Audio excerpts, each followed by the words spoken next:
sem mislil noter posneti tale kratek video, pa enostavno ni šlo, me je kar ven katapultiral, tako lepo vreme je.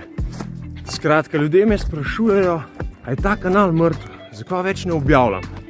Pa ni res, se sem objavil par posnetkov, ampak res da precej manj kot pred poletjem.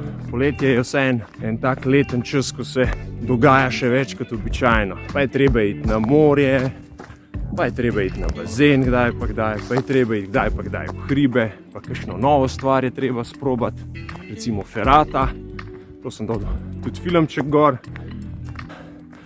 pa priložnost za rekreacijo zunaj se pojavi, kolesarjenje recimo, tek itak. V vmesnem času smo celo v Moravčah vzpostavili eno tako krasno tekaško skupino, pa še ostale stvari je treba početi, tako kot ostali čas znotraj leta, malo pomerkati otroke, pa kdaj je treba tudi v službo in to je to. In pa zmanjka priložnosti in časa za takšne posnetke, ampak tudi to bomo še popravili, da se pa vsaj malo odkupam.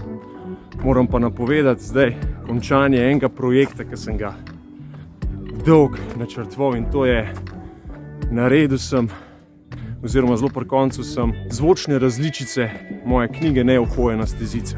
Tudi zato sem mislil, da bom porabil manj časa, ker stvar v osnovi res ni komplicirana, sediš, govoriš v mikrofon, ampak pol vse to zmontirati, pa večkrat prebrati seveda, traja.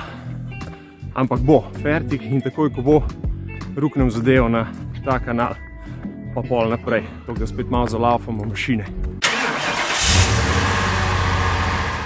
Tako da to je to, evo, eno kratko poročilo o letošnjem poletnem dogajanju.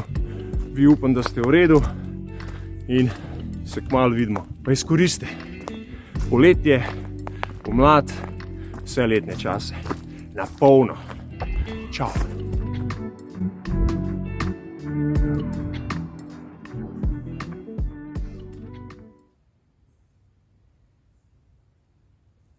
Slišite to? Seveda, da ne. To je mir. To je tišina.